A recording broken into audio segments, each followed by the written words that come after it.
하나님에 대한 절대 신뢰, 절대적 믿음이 있는 것, 이것이 신앙입니다.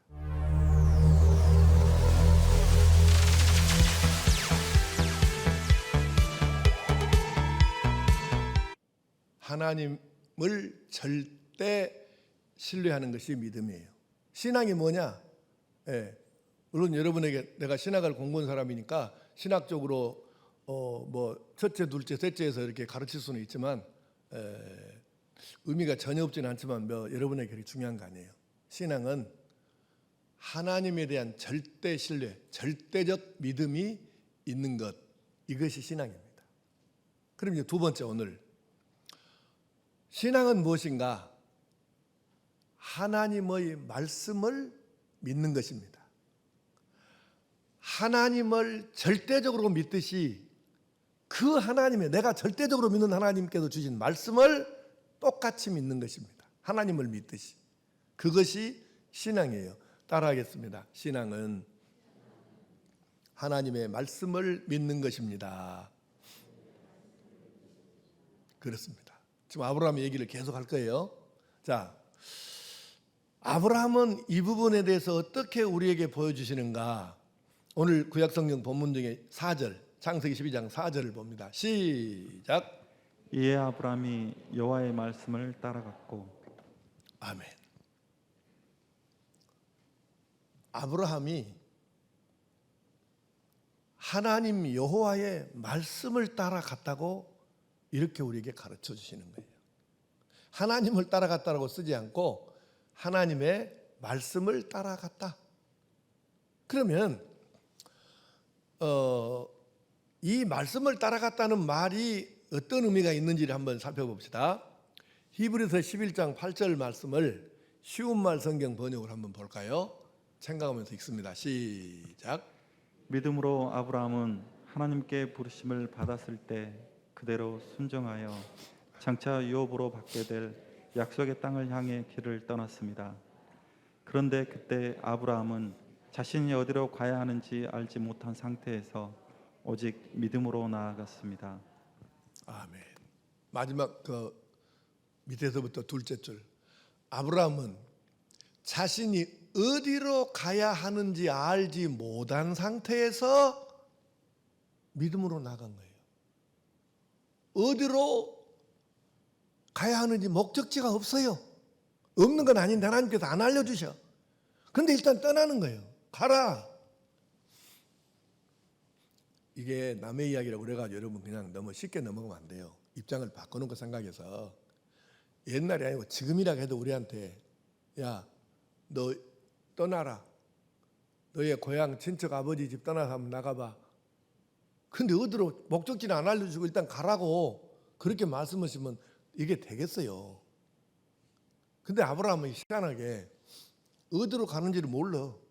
근데 갔다는 거예요.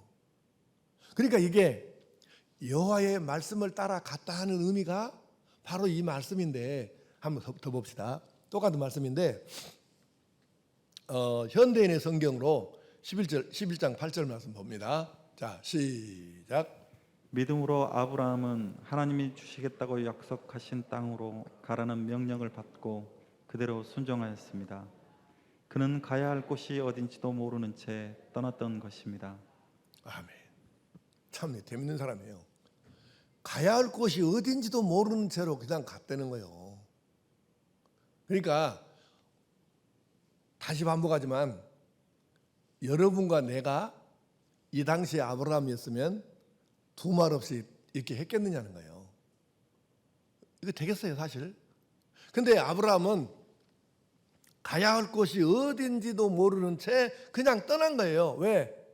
하나님께서 가라고 하셨으니까. 자, 보세요. 어디로 가야 하는지도 모르는 상태에서 말씀을 따라갔다 하고 가야 할 곳이 어딘지도 모르는 채 떠났다고 하니 이게 쉽겠느냐는 거예요. 그러므로 우리가 기억해야 됩니다.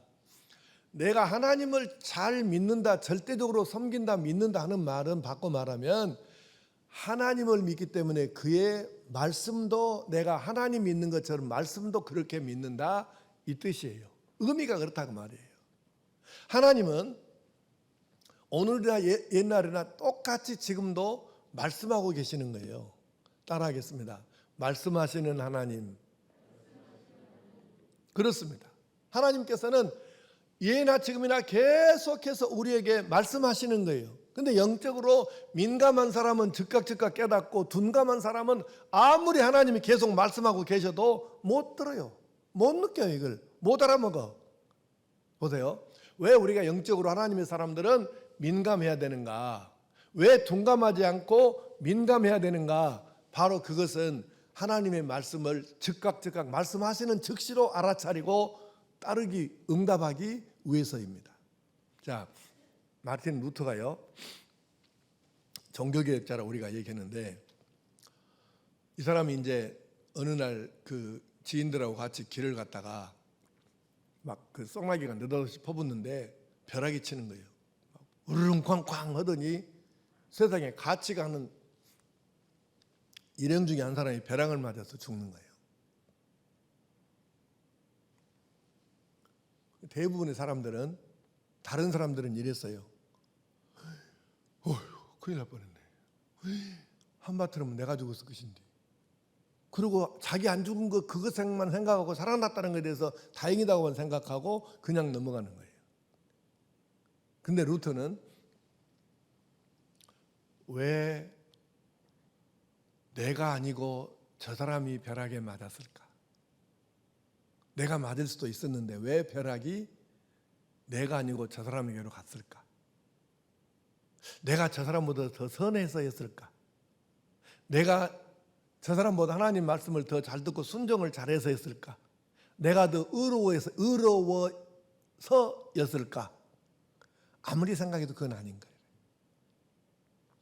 그러니까 사람들이 자기 눈앞에서 벌어지는 일에 대해서 하나님께서 그걸 통해서 내게 지금 말씀하신다는 것을 이걸 못 깨닫는 거죠. 루터는 거기서 크게 깨달음을 얻은 거예요. 내가 의로워서, 지금 죽은 사람보다 저 사람보다 의로워서 내가 살아남은 게 아니구나. 그리고 자기의 죄성을 깨닫고 내가 어떻게 해야 여기서 하나님의 사람으로 온전히 설 수 있을까를 결단을 하는 거예요. 요한 웨슬레가요, 미국을 갑니다. 대서양이라는, 영국에서 미국을 가야 되니까 대서양이라는 바다를 건너야 되잖아요. 그래서 배를 타고 가는 거예요. 근데 요즘처럼 배가 빠른 시대가 아니니까 며칠씩 걸려야 대서양을 횡단을 하잖아요. 지금도 만약에 우리가 태평양을 건너서 미국 간다 하면, 우리나라에서 간다 하면 하루에는 못 가는 거잖아요. 그러니까 이 당시에 그 웨슬레가 며칠 걸리는 이 배를 타고 가는데, 세상에 가다가 그 정확한 명칭은 모르겠는데 태풍인지 뭔지를 모르겠는데 하여튼 엄청난 이 막 비바람이 몰아쳐가지고 배가 금방이라도 막 뒤집힐 것 같은 이 상황이 된 거예요. 사람마다 막 이제 배 물건 밖으로 던지고 하여튼 난리가 났어요. 막 붙잡고, 이게 안 붙잡고 있으면 막 공구로 다니니까 붙잡고 막 어쩔 줄 모르는데, 근데 뭔 소리가 들리네, 배에서. 뭔 소리일까 그러고 귀를 쫑긋해 보니까 하여튼 뭔 소리가, 하여튼 이 범상치 않은 소리요. 그래서 소리가 나는 쪽으로 막 어떻게 해서 가봤더니 세상에 방 하나에서 찬송 소리가 나오고 기도 소리가 나오는데, 거기는 모라비아 교도들이라고 기독교의 한 분파예요. 그런데 이제 뜨거운 그 신앙을 가진 성령 체험도 강조하고 굉장히 그 뜨거운 그런 그 신앙생활을 하는 쪽인데, 아니 모라비아 교도들이 모여가지고 거기서, 아니 금방 지금 배가 뒤집혀 갖고 다 죽게 생겼는데 거기서 기도하고 막 찬송하고 이러는 거예요. 그래서 웨슬레가 거기서 큰 깨달음을 얻습니다. 대부분의 사람 같으면 아이고 저것들 완전히 미쳐버렸구만, 광신도구만, 이 상황에서 저거 지금 저 정신이 정상이냐 저게, 이렇게 대부분 사람들이 생각할 거인데 웨슬레는 거기서 깨달은 거예요. 그들의 얼굴을 보니까 찬송하고 기도하는데 그렇게 평안할 수가 없어요. 그 풍랑 속에서. 저 평안함은 어디서 오는 것일까? 나는 목사인데도 이렇게 불안해갖고 막 어쩔 줄 모르는데 평신도인 저들의 평안함은, 저 얼굴의 저 평안함은 어디서부터 오는 것일까? 그래서 웨슬레가 큰 깨달음을 얻습니다. 거기서 아무 음성도 안 들렸잖아요. 하나님께서 안 들려주셨잖아요. 근데 루터도 웨슬레도 자기 눈앞에서 벌어지는 사건들을 통해서 하나님의 벼락보다 더 뚜렷한 음성을 듣는 것이죠. 이것이 영적으로 민감한 사람이에요. 하나님께서는 지금도 수없이 말씀하고 계세요.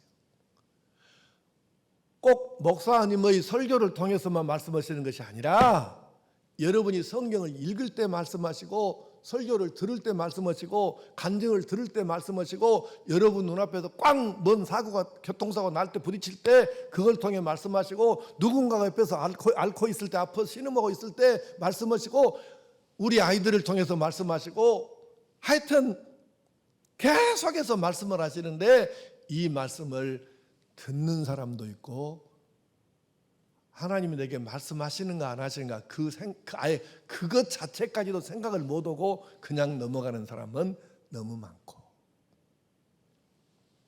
다시 따라합시다. 말씀하시는 하나님. 네.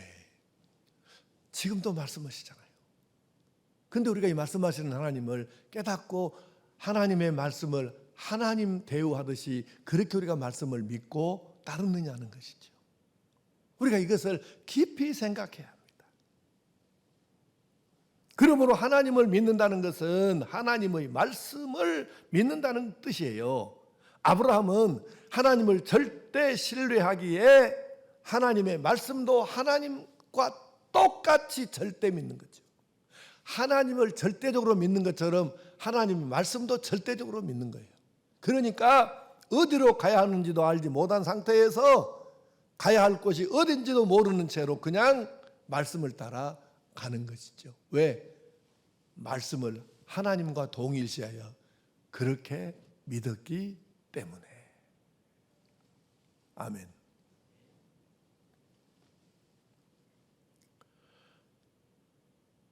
하나님을 절대 신뢰한다는 것은 하나님의 말씀을 똑같이 그대로 절대 신뢰한다는 것이에요. 우리가 오늘 예수님을 믿는다는 것은 예수님께서 하신 말씀도 그대로 있는 그대로 주신 그대로 믿는다는 의미입니다. 자, 좋은 신앙, 좋은 믿음은 뭐냐? 자, 한번 띄워줘 보세요. 자, 읽습니다. 시작.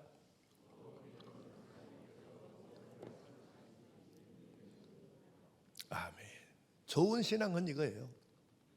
하나님께서 내용, 무엇을 말씀하시든지 그대로 믿는 것입니다. 그것이 좋은 신앙이에요. 골라가면서 편식하는 거 있잖아요. 교인들도 아주 골치 아픈 사람들 많아요. 우리 교인 말고. 지 좋아하는 것만 딱 선택해야 그것만 붙잡고 살아. 지 정의의 신앙이 골고루 균형을 맞춰야 되는데 아무 관심도 없어요. 자기 좋아하는 것만 자기 코드대로만 사는 거예요. 그러니까 신앙이 절름발이가 되는 거예요. 무엇을 말씀하시든지 따지지 않는 것이죠. 그대로 믿는 거예요. 또 좋은 신앙은 뭐냐? 두 번째 보세요. 시작.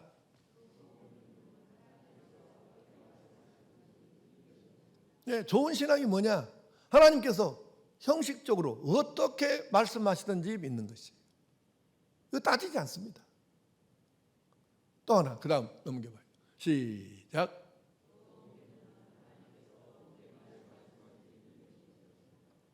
언제 말씀하시든지 믿는 것입니다. 하나님 지금 나 엄청 바쁘거든요. 정신없어요 나 사업에. 다음에 이건 아니라는 거예요. 언제 말씀하시든지 그런 것 상관없이 그냥 믿는 것이죠. 그게 좋은 신앙이에요. 마지막 하나. 시작.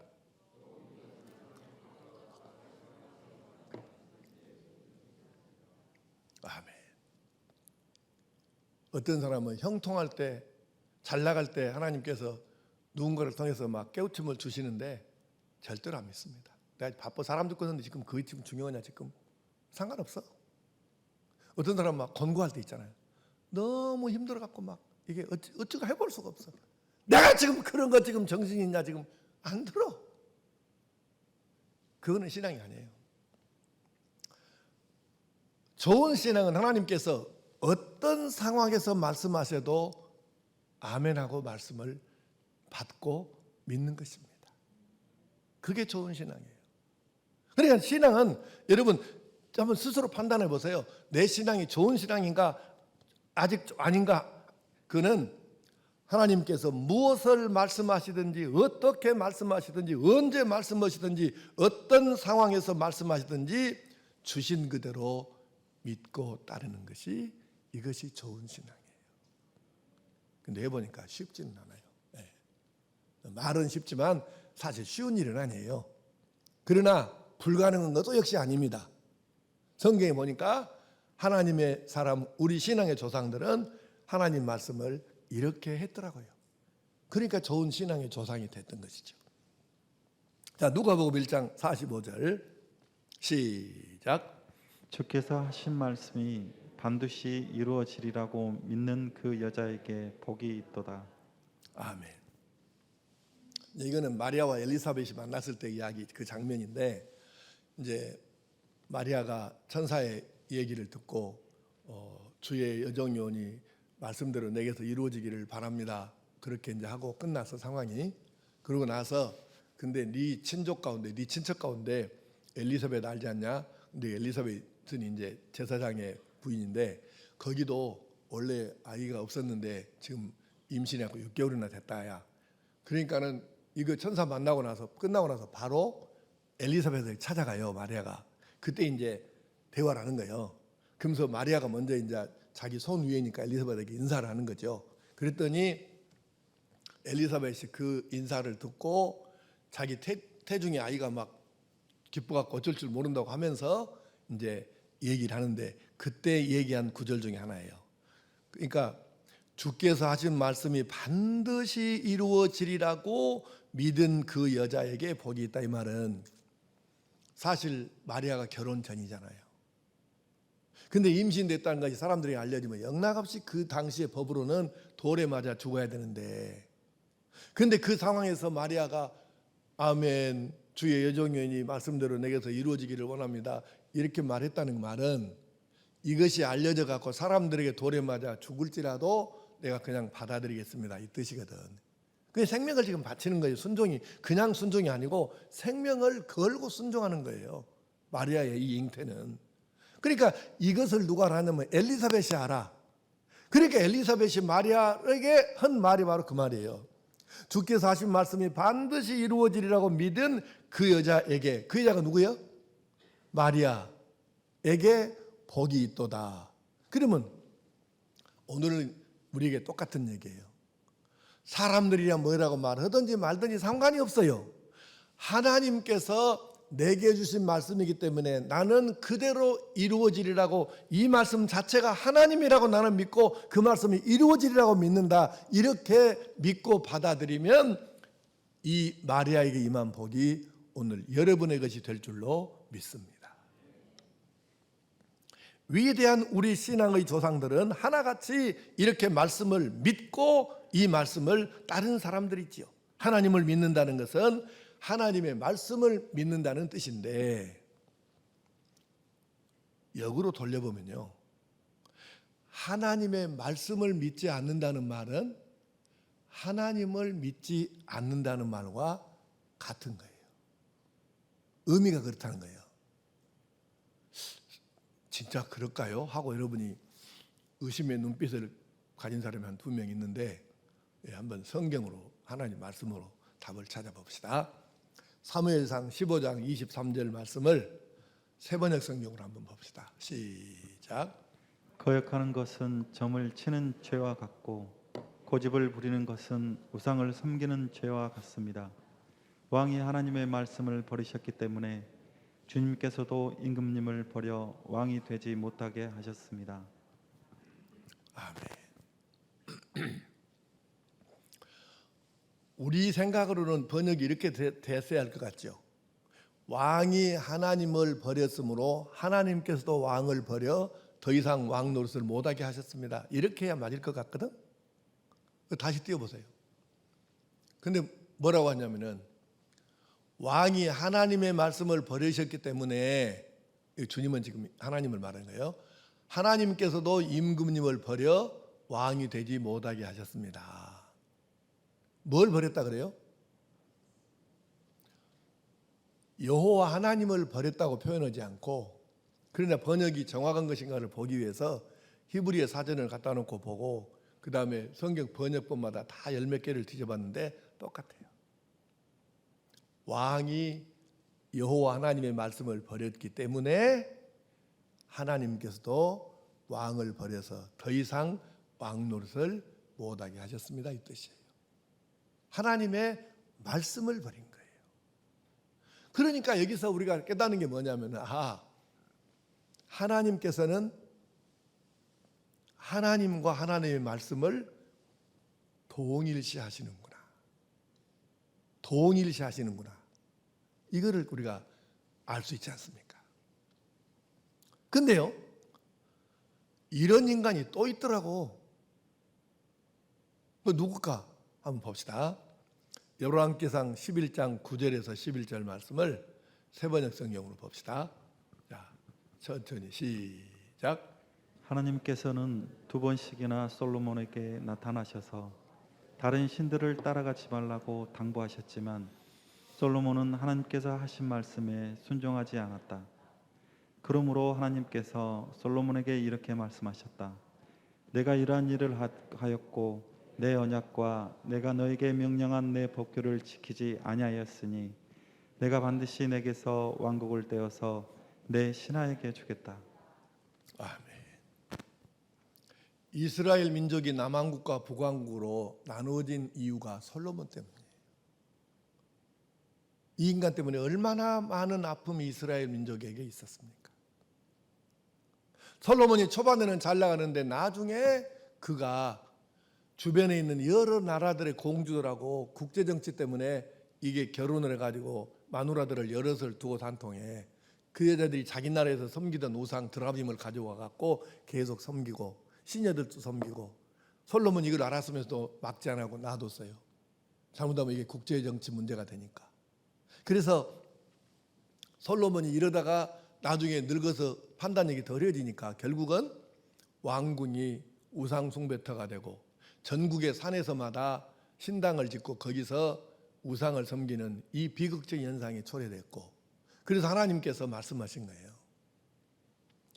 문자적으로는 하나님께서 직접 말씀하신 것으로 되어 있는데 그렇게 해석을 하는 것이 정상이고, 혹시 하나님이 직접 말씀하신 것이 아니고 당신의 종을 보내서 너 지금 네가 우상 숭배할 때냐 이놈아, 네가 지금 우상 숭배할 때냐 이놈아, 정신 차려라, 빨리 돌아오라, 이렇게 당신의 종을 선지자를 통해서 말씀하셨다고 해도 뭐 해석상은 무리가 없어요. 어찌됐건 두 번 말씀하셨는데도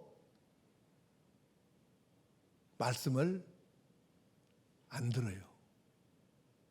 그래서 세 번째 말씀하신 것입니다. 솔로몬은 하나님께서 하신 말씀에 순종하지 않았다. 그러므로 하나님께서 솔로몬에게 이렇게 말씀하셨다. 네가 이러한 일을 하였고 내 언약과 내가 너에게 명령한 내 법규를 지키지 아니하였으니 내가 반드시 너에게서 너의 왕국을 떼어서 너의 신하에게 주겠다. 그래서 이스라엘 나눠진 거예요. 우리나라가 남북으로 나눠지듯이 이스라엘 왕국이 남북으로 나눠진 이유가 이 인간 때문이라고. 왜? 하나님의 말씀을 순종하지 않고 두 번 말씀하셔도 싹 씻어버리고 안 들은 것처럼 없는 것처럼 해버린 거예요. 그래서 온 현상이에요. 하나님의 말씀을 버리고 순종하지 않은 사울 왕과 솔로몬 왕을 하나님께서는 버리셨습니다. 그들이 하나님 말씀을 버린 것처럼 하나님께서 그들을 버리셨어요. 우리가 어떤 사람이 생각할 때는 이래요. 아이고, 그렇지만 하나님이 너무하신 것 같네, 이렇게 생각할 수도 있어요. 하나님 너무 심하신 거 아닐까? 근데 그럼 왜 하나님은 그렇게까지 하셔야 했을까? 자, 답을 성경에서 찾습니다. 요한복음 1장 1절 시작. 태초에 말씀이 계시니라. 이 말씀이 하나님과 함께 계셨으니 이 말씀은 곧 하나님이시니라. 아멘. 이 말씀은 곧 하나님이시니라. 이게 답이에요. 물론 이것을 신학적으로 해석을 하면은 태초에 말씀이 계시니라는 성자 예수님을 말씀하는 것인데 뭐 이제 이런 뭐 전문적인 얘기는 그냥 넘어갈게요. 중요한 건 뭐냐면 있는 그대로입니다. 이 말씀은 곧 하나님이시니라. 말씀이 뭐라고? 이건 정우교 목사 말이 아니고 하나님의 말씀이잖아요. 그래서 이제 답이 다 정리됐죠. 처음부터 계속 지금 말씀 강조했던, 그래서 왜 하나님의 말씀이 하나님만큼 중요하냐, 이것이 이제 답이 나왔어요. 아하, 이 말씀이 곧 하나님이시기 때문에 그렇구나. 말씀하시는 하나님. 그러니까 왜 성경이 하나님과 하나님 말씀을 거의 동일시하는지, 완벽하게 동일하진 않지만은 왜 동일시 하는 것인지가 정확하게 이제 답이 나왔잖아요. 기억하셔야 합니다. 하나님을 믿는다는 것은, 믿음이 좋다는 것은 바로 하나님을 믿듯이 하나님의 말씀을 그대로 믿고 받아들이는 것이, 이게 좋은 믿음, 좋은 신앙의 소유자인 것입니다. 또한 하나님의 말씀을 믿지 않는 것은 바로 하나님의 말씀을 믿지 않는 것은 하나님을 믿지 않는 것과 동일한 의미가 된다 이 말이에요. 그러므로 하나님의 말씀에 대한 우리의 태도와 반응은 너무너무 중요한 것입니다. 사랑하는 성도 여러분, 하나님을 절대 신뢰하십니까? 대답을 확실하게 하셔야 돼. 하나님을 절대 신뢰하십니까? 하나님의 말씀을 절대 신뢰하십니까? 할렐루야. 그렇습니다. 하나님을 절대적으로 믿는 것처럼 하나님의 말씀도 똑같이 절대적으로 믿는 것, 이것이 좋은 신앙, 좋은 믿음인 줄로 믿습니다. 하나님의 말씀을 주신 그대로 있는 그대로 믿고 받아들이는 것이 좋은 신앙일진데, 우리 모두 이 좋은 하나님의 말씀을 어떻게 해야겠습니까? 날마다 읽어야지요. 비싼 성경 사서 집에다가 꽂아놓으라고, 책꽂이에다가 꽂아놓으라고, 피아노 위에다 올려놓으라고 그렇게 우리가 성경 가지고 있는 건 아니잖아요. 읽지 않으면, 이렇게 엄청난 하나님과 동일시되는 말씀인데도 불구하고 집에다가 그냥 성경을 놓아두면 무슨 소용이 있냐고 말이에요. 날마다 이 말씀 손때가 묻게 만지고 읽고 묵상하고 내 것으로 만드시기를 바랍니다. 좀 유치한 얘기인가 모르겠지만, 여러분 이거 보이십니까? 이게 보여요? 이 성경에 너덜너덜해갖고 이렇게 되도록, 그러니까 뭐 꼭 내가 성경을 뭐 어떻게 한 것 같습니다만, 하여간 뭐 유치하긴 하지만 성경은 그냥 보관용이 아니야. 날마다 성경을 손때가 묻어서 번질번질하게 만지고, 일부러 만지는 게 아니라 읽으려면 만져야 되니까. 그래서 이렇게 성경이 돼야. 내가 이 평생에 지금 내가 이게